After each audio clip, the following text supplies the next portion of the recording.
Ken Kaz.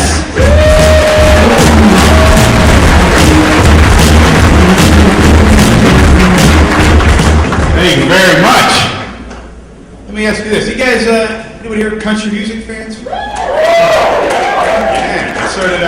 I started listening recently, and I heard this one song by Luke Bryan called Rain is a Good Thing. You know that one?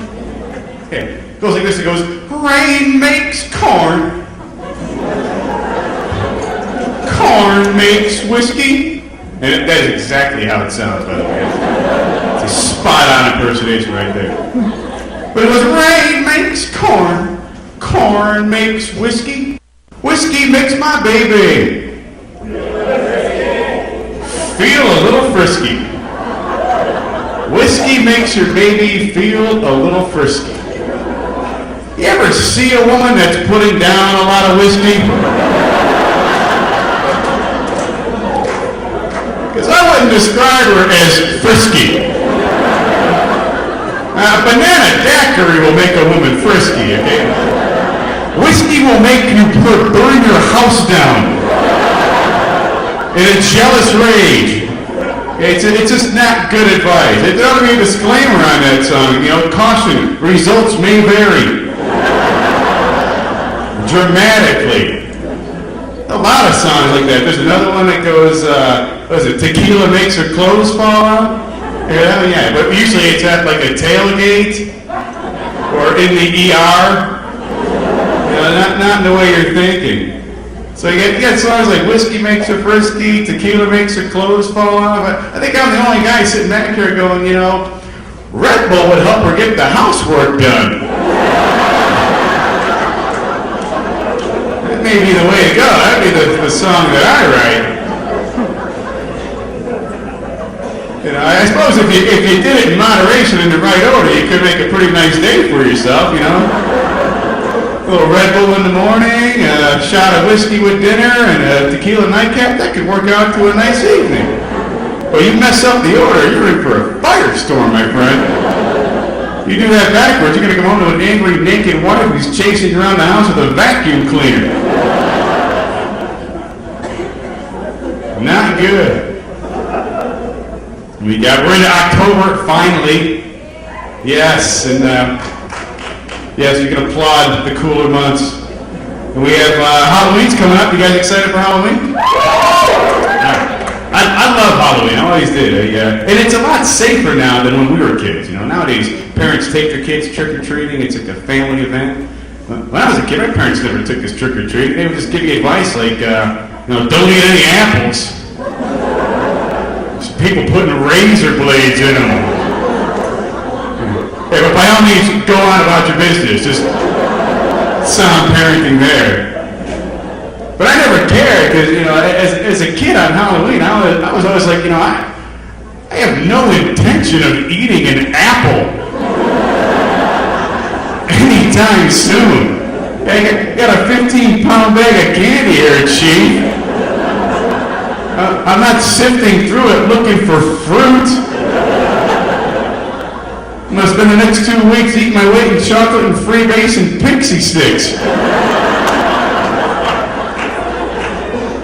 I wouldn't even eat a caramel apple. I mean, I eat that caramel off of it, but I'm not going to waste precious stomach space on nature's candy. Please.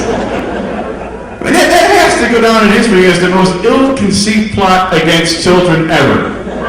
Tainting fruit on Halloween. Way to have your finger on the pulse of the child mindset. Way to know you're enemy. Why don't you go out and booby trap the Brussels sprouts while you're at it? Really hit them where they live.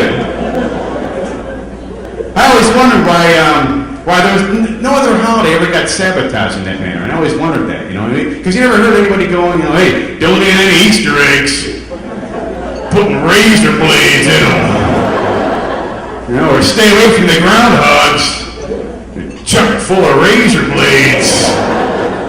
No, you know why? Because there never was a razor blade in an apple. That never happened. It was a made-up story our parents told us so they could filter through our candy at the end of the night and take out what they wanted. Remember your dad doing that? Oh, bring the candy, we got to inspect it. Inspect the candy. Let's have a look-see here. I don't like the look of that Snicker bar. Let's see here.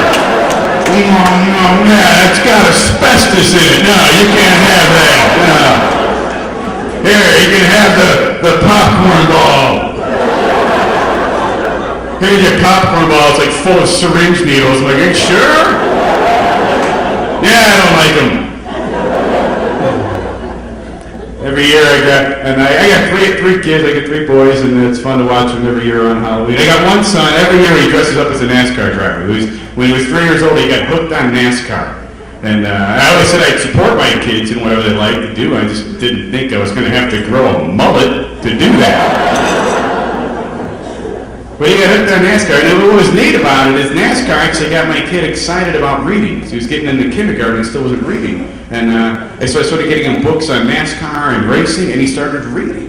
And he got into 1st grade. He starts coming home with math flashcards. Remember math flashcards? And I started doing math flashcards with him, but instead of giving me the numbers, he starts giving me the names of the drivers. Okay, and I go, hold on, I go, what's 6 plus 9? He goes, Greg Biffle. Are you sure? Is that right?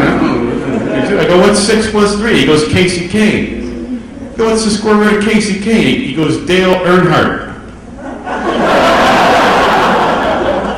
All right, man, we're done. Go play.